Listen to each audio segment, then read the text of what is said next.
Buenas noches, Jesús. Buenas noches, Pablo, de nuevo. Una vez más aquí en Místicas, que llevábamos varios meses sin Sí, publicar nada y ni hacer nada. hemos tenido un parón por X razones, pero queríamos antes de acabar el año hacer tres episodios más para cerrar un ciclo de 12, como digamos primera temporada, ¿no? Vale, yo soy episodio número 10, que se llama... Pues de momento sabemos que se va a llamar Místicas Profanas y creemos que se titulará al final, ¿no? Como Arte, Ciencia y Mercado, ¿no? Ajá, Este es el título que le hemos puesto de momento, al menos como los ejes temáticos sobre los que sobre todo nos gustaría que nos hablases tú, que estás trabajando sobre este tema ahora mismo, ¿no? Y creo que hay cosas muy interesantes que empiezan un poco con los franciscanos y la aparición de la perspectiva y sí, cómo luego eso ha tenido muchas ramificaciones tanto en el mundo del arte, que es por donde se ha dejado que toda una parte mística, bueno, por donde la mística se ha podido expresar, ¿no? En los artistas y su relación con lo divino, con lo inconsciente, con lo irracional. Y por otro lado, como la perspectiva, bueno, está claro cómo ha afectado al arte, ¿no? Pero no tanto cómo ha afectado a la ciencia o cómo ha afectado al mercado.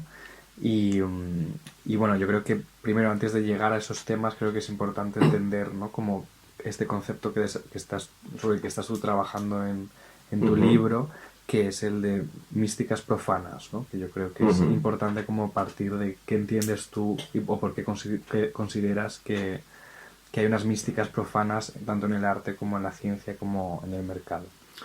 sí. Digamos que en general lo que ocurre es que frente a la eh, digamos, frente a supuesto origen más o menos racional o científico de todo el mundo de la perspectiva y las consecuencias de eso en nuestro mundo, un mundo pues donde la mística ha desaparecido, donde está, digamos, confinado en la iglesia y fuera de ello parece que no hay mística por ningún sitio. Más bien en mis estudios, que estos que estoy realizando a través, sobre todo analizando pues el origen de la perspectiva, ya hemos hablado otros días que salía mística por todos los sitios, ¿no? Sobre todo porque en el origen de esto, ahora hablaremos de ello, pues está la orden franciscana, que no deja de ser una orden religiosa dentro de un aparato de poder eclesiástico, digamos.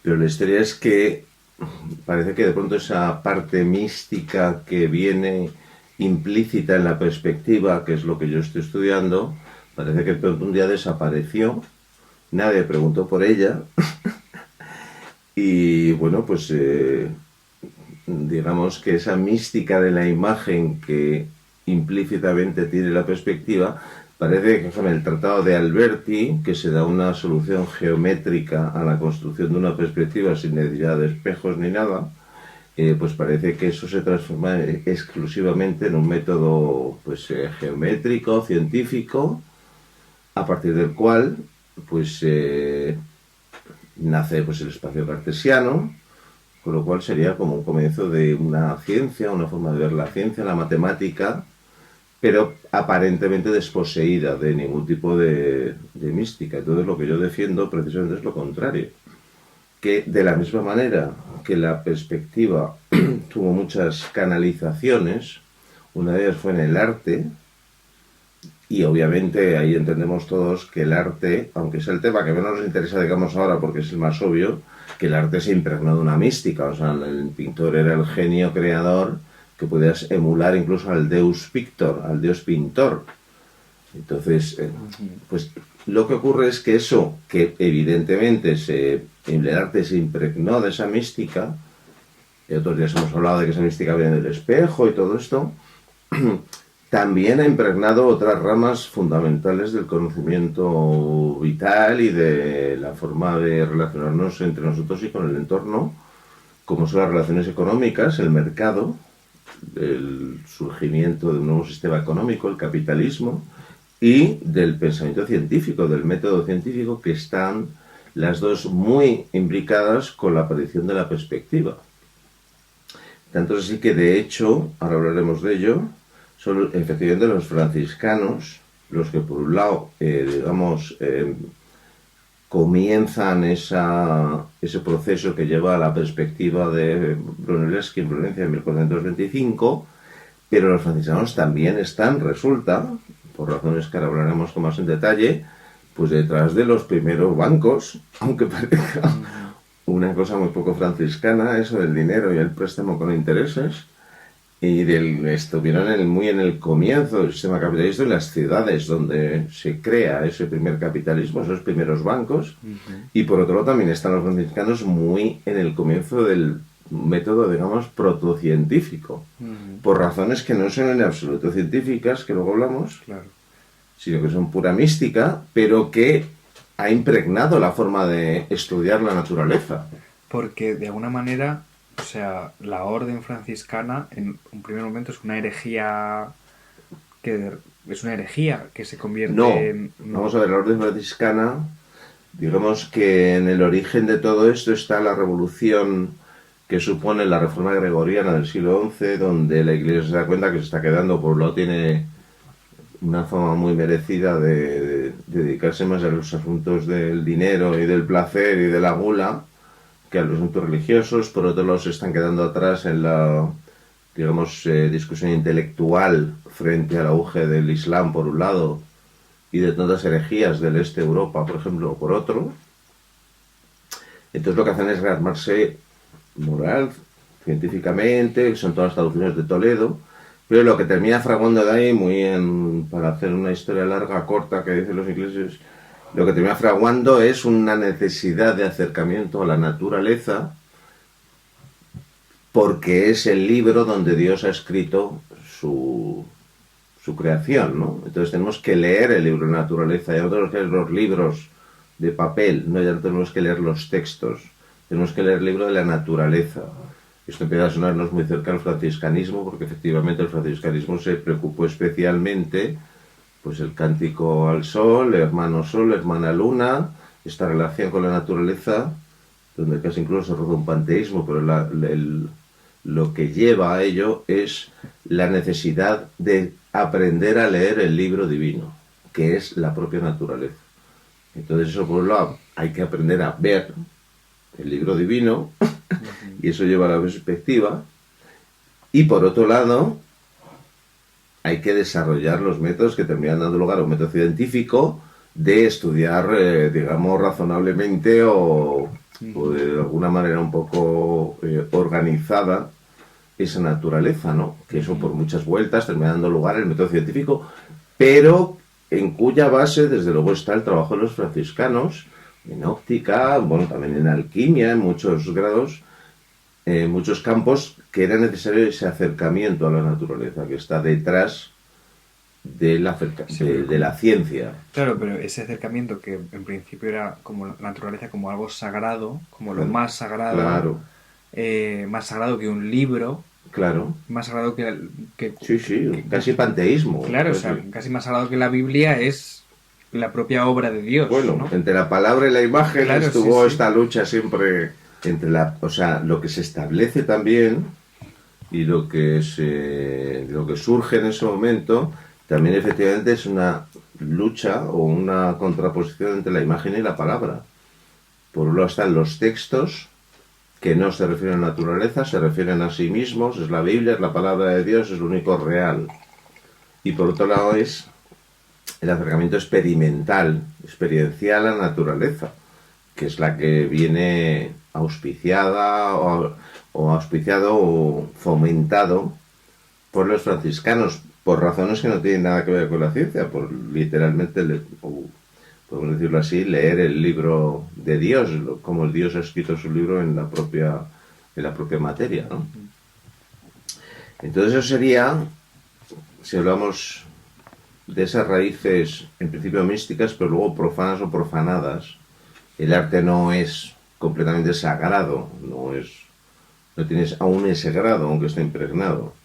Pero bueno, ahí decimos que es bastante obvio, ¿no? Esa mística que rezuma. el arte a partir del Renacimiento. Pero la ciencia, que es un campo donde aparentemente pues no tiene nada que ver con la mística, me viene Alfred North Whitehead en su libro Proceso y Realidad. Bueno, esto es de una conferencia donde habla precisamente de que también en el porque están los franciscanos y están los dominicos, las dos grandes órdenes que ponen en marcha el papado, digamos, para actualizarse. Uno se actualiza y crea la Inquisición, los dominicos, y otro es la orden franciscana, que son dos acercamientos, digamos, al tema, ¿no?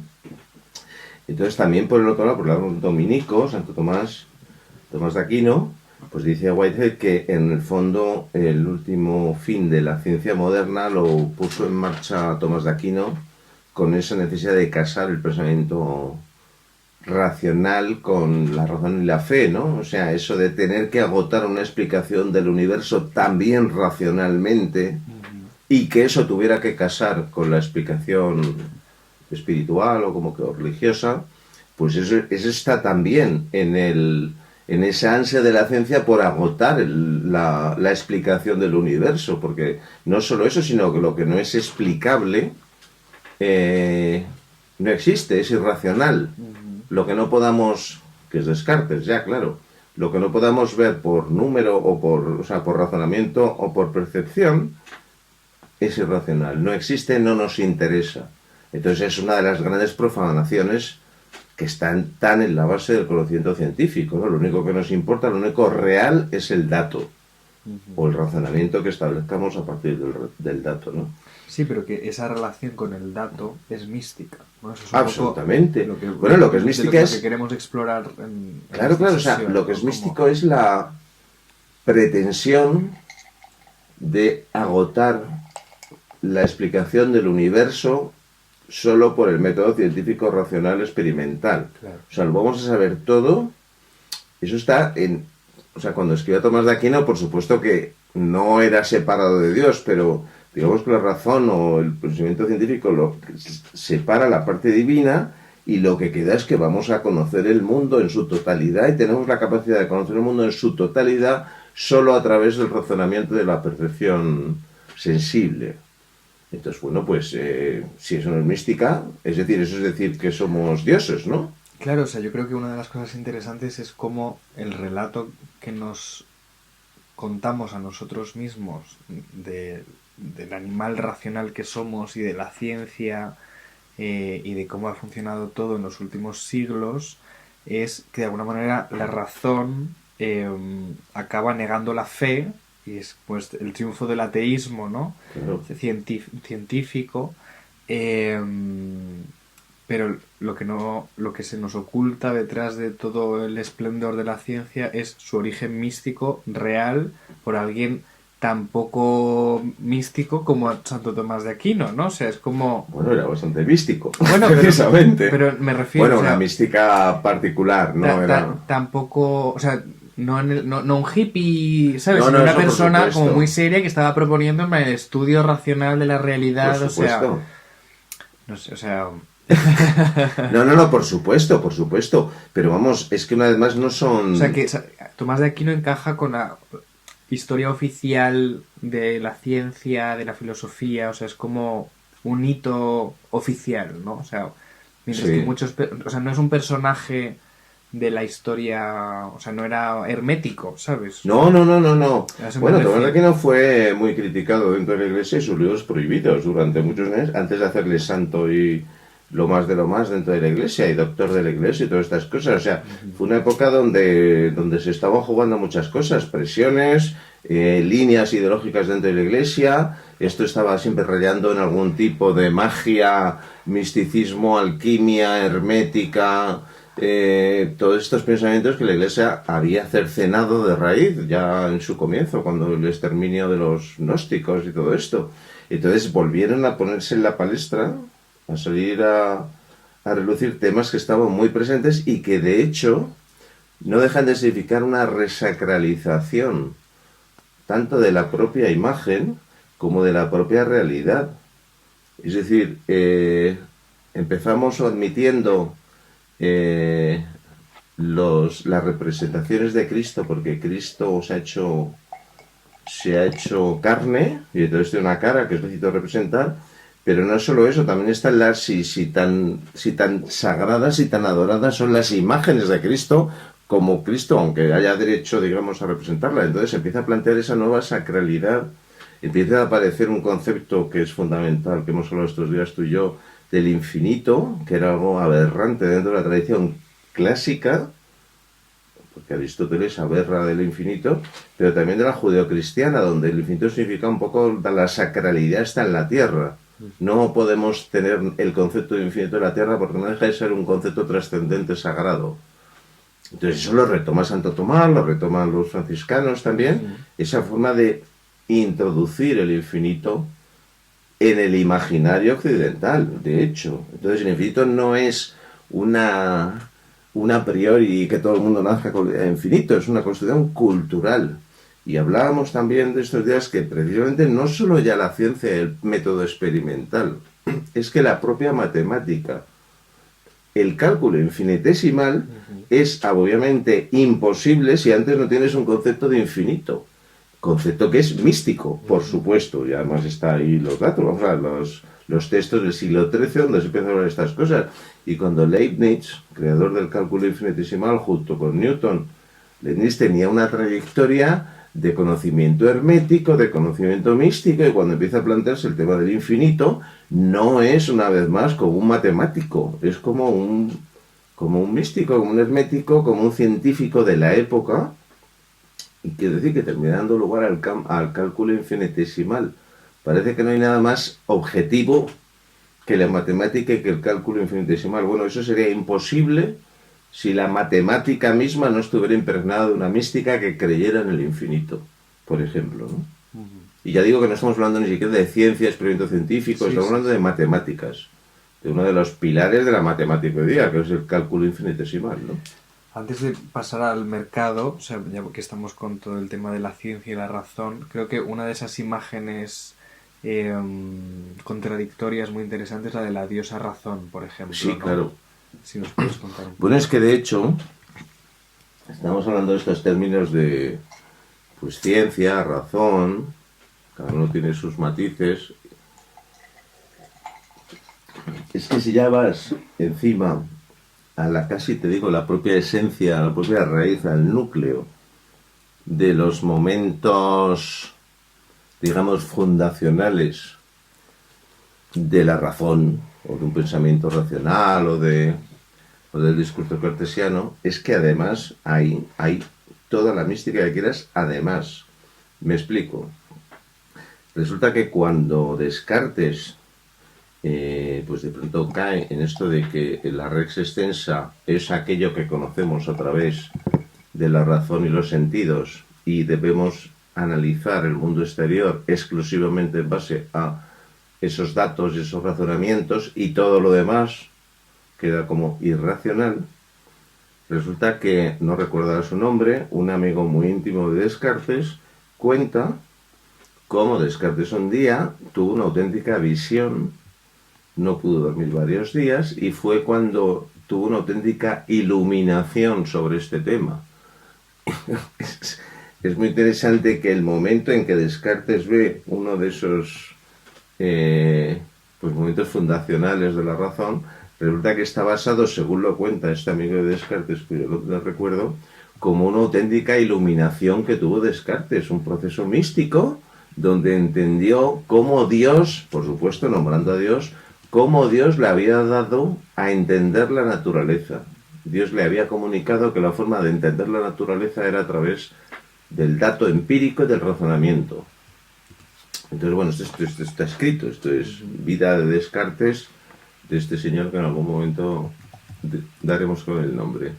Vale, eso por un lado. Pero es que por otro lado... Sí, dime. Una cosa que creo que es interesante, que leyendo tu libro, justo lo que me has pasado de lo que estás trabajando, ¿no? Hablabas de Descartes y de la res extensa, que es de lo que estabas hablando ahora, ¿no? Y lo defines como res extensa como aquello que no forma parte del yo pensante, ¿no? Como una cosa exterior que creo que la diferencia a lo mejor del entendimiento místico de la realidad es que precisamente la realidad es producida por el yo pensante, ¿sabes? O sea, que Claro, es como claro. esa imaginación creadora, ¿no? Esa mística Claro, y si va de uno- que tú estás proyectando algo sobre la realidad, ¿no? Y no es algo exterior a ti que encima puedes corromper. claro, y en última instancia la no dualidad Claro. entre el yo y el exterior, que es lo que hablan todas las místicas, las Claro. occidentales también. Y de hecho, esto engarza muy bien con el hecho, o sea, el hecho de que la naturaleza sea corrompible y de que el mundo no sea ese libro sagrado, sino algo que puedes Pisotear. colonizar, pisotear Dominar, y la dominar. conquista de la naturaleza está detrás de lo que Claro, está ocurriendo con la naturaleza, y esa falta de respeto, está claro. muy relacionado con cómo todos estos temas afectan al mercado, que uno de los temas, por ejemplo, de los que tú querías hablar era como de la mística marxista, en ese ¿Cómo de la? de la mística marxista Ah, y de cómo sí, es un es un término sí, que yo quiero poner sobre la palestra, ¿no? Que es el de mística marxista en el siguiente sentido. Igual que hemos estado hablando un poco de todo, pero sobre todo nos hemos centrado en la ciencia y la razón y las raíces místicas de la ciencia y de la propia razón. Voy a acabar, de hecho, antes de meternos en vale, mercado, con el otro ejemplo, porque está el ejemplo este de Descartes, cómo descubrió realmente por una iluminación mística su proceso de pensamiento, aparentemente racional, pero luego está la propia enciclopedia de D'Alembert y Diderot, que empieza con un grabado donde encima de todas las demás figuras, las artes, la poesía, está la diosa razón. Que es que en los dos momentos más fundacionales o de toda la racionalidad occidental, resulta que tenemos términos místicos por todos los sitios, ¿no? Vale. Pues es que ahora pasamos al mercado, donde esto casi se multiplica y además, de hecho, estamos hablando de pura mística. Quiero decir, por un lado, en el origen que hablábamos antes del mercado, del sistema capitalista, están las ciudades mercado, las ciudades burguesas italianas y de Flandes, y claro, pues los franciscanos en un orden urbana. Donde estaban interviniendo era en los centros urbanos, esencialmente, es donde se predicaba, donde querían tener reconocimiento, donde empezaron junto con los dominicos a abrir centros de saber, universidades y tal. Entonces, los franciscanos, por definición, son, vamos, no tienen propiedades. Nominalmente, todas las propiedades son del Papa. Pero, obviamente, eso no significa que no tuvieran que recaudar dinero de alguna manera para construir iglesias, aunque nominalmente todo es del Papa. ¿Quién tiene dinero en las ciudades para apoyar la orden franciscana? Los burgueses, los nuevos burgueses. Entonces, los franciscanos se inventan, porque claro, para la iglesia de toda la vida, la usura era pecado, era la propia de los judíos, el conseguir dinero, más dinero a cambio de un préstamo. Entonces era uno de los temas anatemas dentro del cristianismo, precisamente, ¿no? Entonces, claro, le dan una vuelta a la tortilla muy fascinante, porque, obviamente, los mercaderes que les dan limosna, o sea, que les dan dinero para construir tal, viven de la usura, viven del préstamo y del negocio del mercado en general, ¿no? Y entonces lo que hacen los franciscanos es decir que digamos que tampoco es justo que alguien que ha trabajado no pueda sacar rédito de su trabajo, mientras que alguien que no hace nada tenga los mismos derechos naturales, vitales, ciudadanos, o lo que sea. Que sería justo que el que presta un dinero consiga un legítimo beneficio y que al quien prestan dinero no deja de ser un estímulo en su esfuerzo de devolver ese dinero con unos pequeños intereses que haga que, digamos, que el rico no se quede con cara tonto cuando presta ese dinero, porque recibe algo a cambio.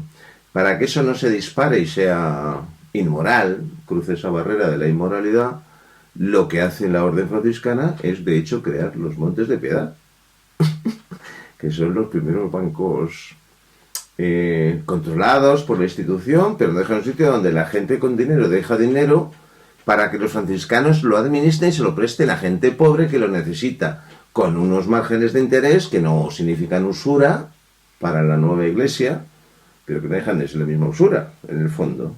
Entonces son los que justifican precisamente la acumulación de capital, el préstamo con intereses, o sea, es nuclearmente franciscano ese sistema.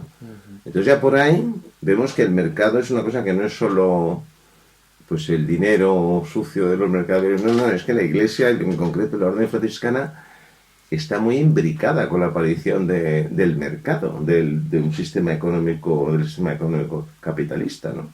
Aunque parezca paradójico, pero es una de esas. O sea que también en el mercado hay una mística, por supuesto. O sea, una mística heredera del imaginario franciscano, de hecho. Entonces, dentro de eso, otro tema que me parece muy fascinante, que por eso lo de mística marxista, es lo siguiente. Cuando hablamos de capitalismo, hablamos de términos que una vez más no dejan de remitir a cuestiones espirituales o que están más allá de la razón, ya no por el capitalismo en sí, que por supuesto estamos hablando del deseo, estamos hablando del dinero, que es no es nada, es una confianza entre que yo te voy a dar un papel y tú me vas a dar un dinero, pero es una confianza, sí, no tiene valor objetivo. Es simbólico, digamos, es simbólico, sí. Es simbólico totalmente. De hecho está este tema que yo hasta hace poco pensaba que era de broma, y es en serio, que en los billetes ponía "In gold we trust". Confiamos en el oro que soporta este papel moneda detrás en el banco. Cuando eso desapareció, quitaron la L y dejaron "In God we trust". Entonces, pues eso dice todo lo que significa el dinero, ¿no? En el billete de dólares estoy hablando, ¿no? "In God we trust". Confiamos en Dios, porque solo Dios puede apoyar el dinero, solamente la confianza que nos da un sistema montado con Dios encima. O sea, bastante mística es ya. Pero es que además tenemos la bolsa, que es futurología, es adivinación de futuro. Y entonces todas las carreras de economía consisten en cómo invertir bien en bolsa, o sea, cómo adivinar el futuro para ganar dinero, que vuelve a ser pura futurología, ¿no? En la mejor tradición de la adivinación. Y luego tenemos el tema de la mercancía, que también no tiene materialidad en sí, es como la imagen, siempre es imagen de algo, ¿no? La mercancía siempre no tiene valor en sí, pero es un valor intercambiable que, por supuesto, pues nos remite a los estudios que hizo Marx, que es a donde queremos llegar con la famosa mística marxista. Pero es que lo que más me interesa eso es que cuando Marx analiza de forma supuestamente materialista el materialismo histórico, de forma supuesta y estrictamente materialista las relaciones económicas de poder a que da lugar el dinero, tal, que constituyen el capital, pues ¿qué nos encontramos? Con términos absolutamente espirituales constantemente. Quiero decir, la alienación. Todo consiste en que el trabajador es alienado en parte de su trabajo. Entonces, cuando vas al diccionario, pues lo que dice es que la alienación es robar a alguien el alma. Entonces, de lo que está hablando Marx cuando habla de la alienación no es que el pobre pasa hambre, sino que le han robado el alma, que es muy distinto. Lo cual yo creo que es mucho más cierto. O sea, aparte de pasar hambre, el problema es que hay un robo espiritual, podemos decir. Y eso está relacionado, o sea, y ese robo es de tiempo. Ahí estamos. Ahí has dado en el clavo, porque claro, en un mundo anterior a la perspectiva, al sistema cartesiano, tiempo y espacio, por supuesto, son sagrados. Entonces hay un monje franciscano también, por cierto, porque claro, no eran las cosas tan claras, también hubo franciscanos que supusieron que se negaban a aceptar el trabajo asalariado porque el tiempo es de Dios y el ser humano no lo puede partir y vender en trozos. Tú no puedes decir yo valgo 20 euros la hora. Puedes decir yo valgo una mata de tomates. Porque esto es el producto de mi trabajo. Pero tú no puedes valorarte por horas, ni te pueden comprar ni vender por horas. Eso es sagrado. Y esa profanación hubo mucha gente que estuvo en contra. O sea, hasta ese punto. Pero en cualquier caso, pues Marx no deja de utilizar todo el rato los términos absolutamente espirituales. Es decir, efectivamente, el tiempo y espacio, digamos que en un sistema esclavista, te roban el tiempo y el espacio. No puedes ni moverte ni dispones de tu tiempo. En un sistema feudal, pues el espacio está un poco menos restringido, pero también estás atado en el tiempo a un territorio. En un sistema capitalista, pues el espacio es tuyo, no nadie te puede poner barreras en principio, pero no el tiempo. Entonces te roban algo sagrado que es el tiempo. Y esto es lo que está detrás de la alienación del proletariado que estudia Marx, y además utilizando un término esencialmente espiritual, místico o como quieras llamarlo, lo cual a mí me parece muy interesante, pero desde luego no es la parte más estudiada ni abierta a estudio de Marx, siendo para mí fascinante, y además creo que ahí está la solución a muchas cuestiones que con un marxismo ortodoxo, analizando relaciones sociales de producción y tal y cual, no explicas la realidad actual. Pero si explicas la alienación, si explicas el fetichismo desde la imagen, que es lo que estamos haciendo nosotros, pues resulta que se explican muchas cosas. Pero tienes que aceptar que el propio marxismo está hablando de mística. O sea, yo digo un poco de broma y en serio, que es que el capital es un tratado de mística. Cómo los órganos de poder económico y político y religioso roban el alma al pueblo. Y si eso no es mística... Sí. Y de hecho donde coinciden capitalismo y comunismo es en el fetichismo de la producción. O sea, hay algo en ambas maneras de entender el mundo en que hay que producir, ¿sabes? O sea, y creo que es muy interesante el texto este de Benjamin, ¿no? Del capitalismo como religión, porque, bueno, que también puede ser el marxismo como religión, ¿no? Por la parte teleológica también del futuro utópico, ¿no? La dictadura del proletariado y el universo, el paraíso en la tierra después de la lucha de clases. Claro, pues el paraíso... Solamente cristiano ese concepto, por claro, supuesto. pero de la misma manera en la que es cristiano el concepto de, capitalista de vida futura, de, o sea, de cómo viene muy todo... Muy calvinista, muy protestante por el lado, sí. O sea, todo lo de... Lo estudió Weber y cómo eso se traduce pues en una especie de paraíso que tú te ganas acumulando dinero, no gastándolo... O sea, algo que tampoco es lo que ahora hay en el rollo capitalista. O sea, ha ido por otro lado también. O sea, no se ha quedado con esa doctrina de contención, ¿no? Sino de... Totalmente.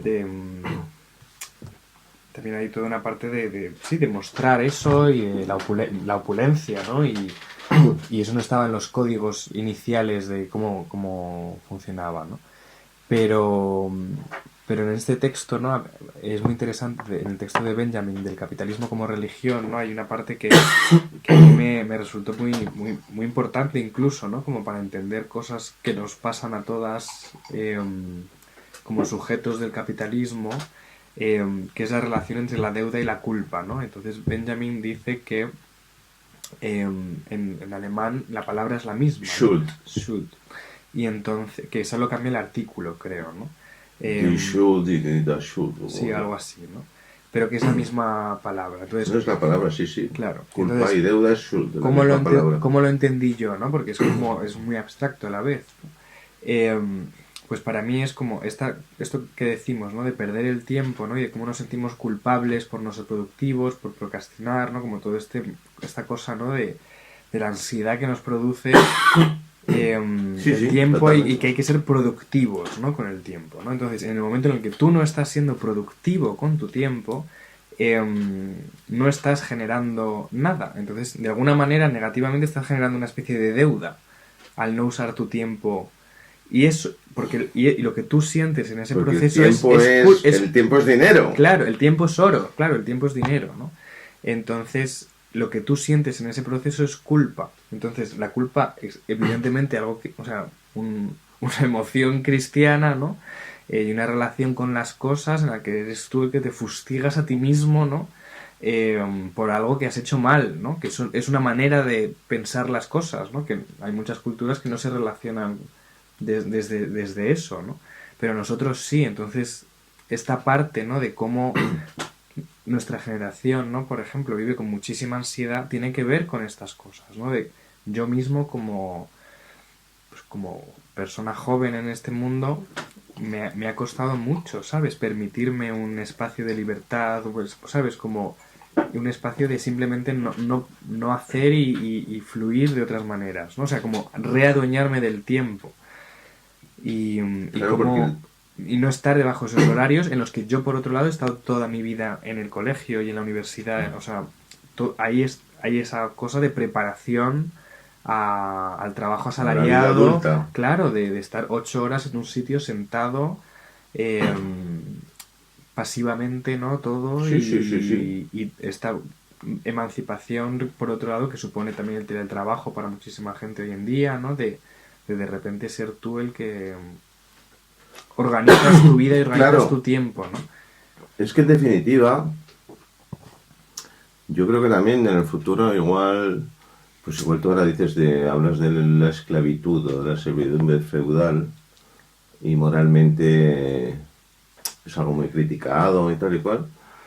Yo creo que en un futuro el sistema asalariado se verá como una rémora en la historia de la humanidad por las mismas Sí, razones. sí. El sistema esclavo, el sistema esclavista te quita lo que decíamos, te priva de tiempo y espacio, pero el sistema capitalista no te deja de privar de la sacralidad del espacio. Entonces, no dejan de ir los tiempos hacia algún tipo de... Bueno, esto está en muchos temas del salario universal, de digamos que todos somos autónomos y entonces accedemos de otra forma al mercado de trabajo, no solo como la rueda de o entras como o de explotador empresario Ujú. o de obrero explotado, ¿no? O sea, salir de esa rueda que también está muy dentro de pues del sistema de internet, por supuesto, ¿no? Entonces, efectivamente, es un tema muy interesante. Además, ha hablado de otro gran místico marxista, Que fue... que es Walter Benjamin. Walter Benjamin no solo, efectivamente, creo que es de 1917 el artículo, porque es prácticamente un artículo, son 5 o 6 Ujú. páginas, no solo escribe el capitalismo como religión, es decir, que aparentemente, una vez más, un historiador marxista, todo lo heterodoxo que queramos, pero marxista como Benjamin, está hablando de que hay mucho tema místico, que no puedes analizar solo el capitalismo como lucha de Ujú. clases o extracción de la plusvalía y todo esto, que hay temas que tocan con esto que estamos hablando de espiritualidad, de muchas cosas que no se pueden dejar fuera de un materialismo histórico ramplón, digamos, y es que es el propio Marx Ujú. y es el propio Benjamin quien hablan de ello. Y ya para colmo, el último gran concepto de esto que llamo yo místico marxista, es lo del aura, el famoso aura de la creación benjaminiana. Ujú. En su libro El arte en la época de la reproductibilidad técnica, de su reproductibilidad técnica, eh, plantea Benjamin un tema muy candente aún hoy, Ujú. porque por un lado parece un poco viejuno su planteamiento. Por otro lado, claro, te da un tema muy interesante que es el aura de la creación, es decir, la reproductibilidad técnica, por ejemplo, la fotografía, tal. La tesis de Benjamin es que se pierde ese aura de la creación manual. Entonces, bueno, pues eso ha dado lugar a miles y miles de ríos de tinta y de libros en todo el siglo XX, pero que no dejamos de estar hablando de un término evidentemente espiritual. O sea, el aura era lo que a imitación de los rayos del sol que emite un ser de luz, un ser sagrado, Jesucristo, Mitra, todos los grandes seres de luz, en todas las tradiciones prácticamente, Buda, tal, emitían rayos de luz.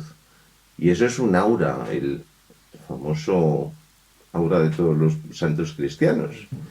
Entonces, Benjamin le aplica ese término, que no puede ser más místico, espiritual, religioso, como quieras llamarlo, a la creación artística. Ujú. Entonces, claro, ya empezamos primero Ujú. volvimos donde estábamos al principio, que era que evidentemente en el arte sí se ha admitido más esa mística, ¿no? La cosa del artista genio, creador, casi equiparable a el divino Miguel Ángel. Pero que un marxista, confeso, y muy heterodoxo, fascinante, interesantísimo, pero que no deje de reconocerle en la obra de arte un aura, pues no deja de ser como mínimo, vamos a decir, paradójico. Entonces lo que está para mí detrás de todo eso junto es, digamos, la negación de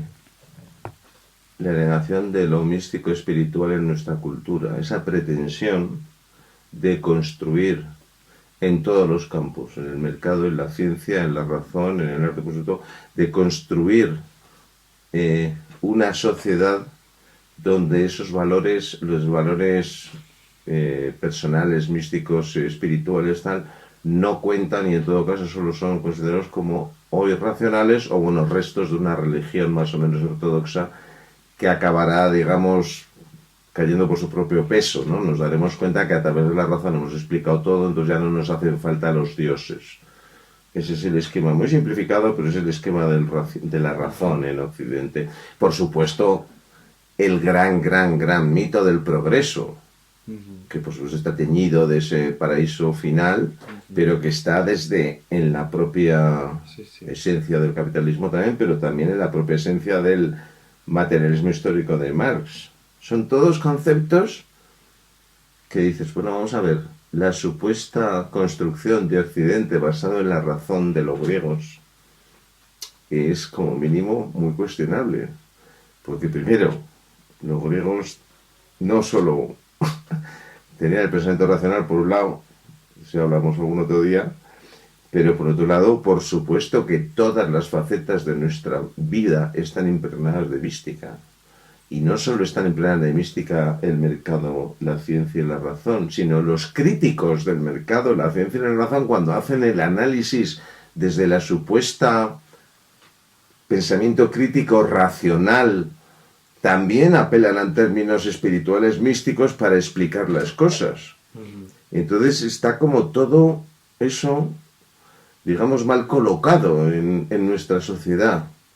Y finalmente, por supuesto, y ya un poco cerrando, vamos bien, llevamos como 40 minutos, pero claro, finalmente, por supuesto, llega la imagen, que por supuesto es irracionalizable, arracional o como queramos llamarlo, y claro que choca con una sociedad, con una modernidad que ha negado lo imaginal sistemáticamente, y no solo eso, sino que lo ha negado para identificarse como más allá de lo imaginal. Se quedan con solo lo racional. Entonces, claro, ¿cómo no va a sentir ese pensamiento moderno que la imagen nos está comiendo, que Internet es el diablo? Por supuesto, porque son incapaces de vivir, de entender, de analizar, de mínimamente aceptar cualquier lectura que no sea estrictamente, según ellos, racional, ¿no? Entonces este es el gran último conflicto, que por cierto asoma, por supuesto, y una vez más, con Internet.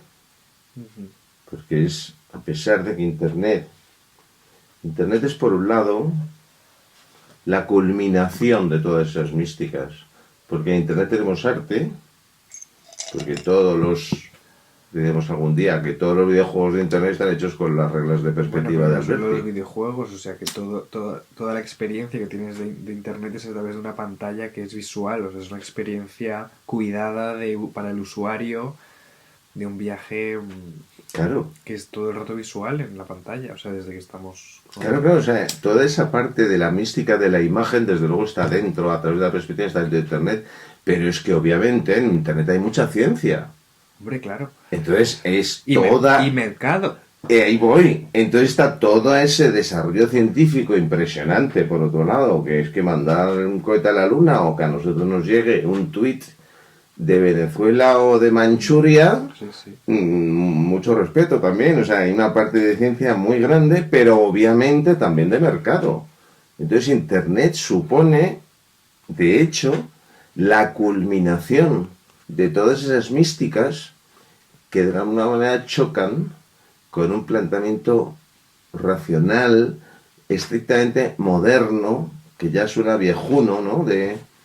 Entonces, claro, esa es la batalla hoy día entre cómo Internet ha heredado pues toda una mística de la imagen, toda una mística del mercado, de la ciencia y demás, y por otro lado se supone que es el paradigma de lo más estrictamente racional y el mayor avance de la humanidad en términos estrictamente racionales. Entonces, bueno, pues entre unas cosas y otras andamos, ¿no? Sin terminar de... Y a mí una pregunta que quería hacer. Sí, por favor. O sea, ¿cómo,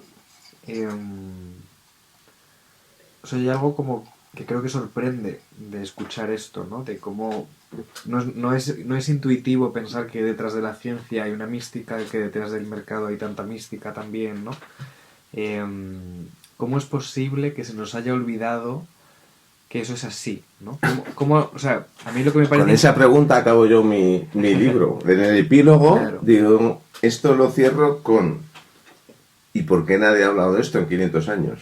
O sea, para ti ahora mismo, o sea, ¿por qué ha sido posible olvidar esas raíces místicas Bueno, pues porque... detrás de nuestra realidad? O sea, que nos relacionamos siempre sí. desde la mística, al menos desde la creencia, ¿no? Creencia en ciertas cosas que nos hacen hacer ciertas cosas. Es que como toda... Decía también Alfred Whitehead, otra cita maravillosa, que cuando una sociedad produce una explicación del mundo donde lo engloba todo el universo y por supuesto ellos son los creadores de todo, todas las civilizaciones de Occidente, pues están los griegos, pero también los chinos han hecho una cosmología donde ellos son el centro del mundo. Lo único que están haciendo es una radiografía, o sea, no tiene ningún valor objetivo, es una radiografía de su propia civilización. Independientemente de que en términos objetivos expliquen más o menos el mundo, pero siempre lo que se explican es a ellos mismos mucho más, ¿no? Entonces, dentro de esto, ¿cuál era tu pregunta? Perdona, porque se me ha ido... O sea, ¿cómo es posible que se nos haya olvidado estas raíces claro, místicas y esta claro. mística Entonces, hoy en día en nuestra relación con el mundo, ¿no? Entonces, claro, cada civilización construye su mitología. Y dentro de nuestra mitología está en su raíz que lo que no es material o queda confinado en eso viejo y que tenderá a desaparecer, que es la religión, o directamente no existe, salvo en el mundo del arte, donde, bueno, pues es la salida espiritual de la burguesía, ¿no? El ir a la ópera y volverse loco con la Callas haciendo unos gorgoritos, y entonces ese es ya no te vas a la iglesia, te vas al teatro de la ópera, ¿no? Muy del 19. Y entonces, claro, es que para construir este mundo, pues se cogen unos elementos y otros se desprecian. Pero no es una cosa que Occidente sea especialmente perversa en su forma de construirse, es que la forma normal de construir cualquier civilización. Por otro lado, desgraciadamente, en el sentido de que siempre tienden a ser exclusivistas. O sea, nosotros somos los primeros, somos los mejores. Entonces, esa forma de construirse en Occidente excluía un planteamiento pues más cercanos a lo imaginal, a la mística, a la aceptación de la espiritualidad personal como parte de la sociedad, todos estos temas, ¿no? Claro, pero por otro lado, o sea, intentando dejarlo fuera, es imposible dejarlo fuera y al final acaban utilizando todo eso y siendo utilizados por ello, ¿sabes? Como... Bueno, vamos a acabar, porque ya vamos, yo creo que ya podemos ir cerrando, no sé si tienes un tema, pero precisamente pues, una buena forma de acabar es acabar con don Francisco de Goya y su famoso grabajo El sueño de la razón produce monstruos, porque efectivamente, desde guerras mundiales, bomba atómica, hasta el destrozo de la naturaleza, todos esos temas, todos vienen precisamente de no haber considerado la naturaleza más que como una rex extensa que es cuadriculable, cortable, vendible y comprable, porque eso no tiene alma. Entonces, precisamente por considerar como que lo que existe o que nosotros percibimos que como existente es solo lo material, que no hay nada sagrado en la vida ni en la naturaleza. Por un lado es puro judaísmo, por supuesto, pero por otro lado es la esencia de la ciencia, de que esto es material y lo único que hay que hacer es estudiarlo. Y no hay nada. Entonces, claro, pues por supuesto esto se mezcla con el beneficio económico y sale el colonialismo y sale una forma de entender el mundo donde somos superiores y además por el método racional científico vamos a comernos el mundo y el universo. Y cuidado porque el sueño de la razón, decíamos, produce monstruos y de momento está el universo a punto de comérsenos a nosotros. Entonces igual es momento de reapropiar o de reintroducir una visión, pues bueno, vamos a llamar imaginaria espiritual, como queramos llamarlo. Eso ya vamos a intentarlo para que el desastre esté anunciado, pues poder pararlo. Y nada, pues el próximo día vamos a plantear otro episodio que, bueno, pues ya lo desvelaremos ya lo tenemos medio hablado, pero mejor lo guardamos en secreto. Sí. Bueno, Pablo, pues muchísimas gracias A ti, Jesús. y nos vemos en el siguiente. Nos vemos. Bien.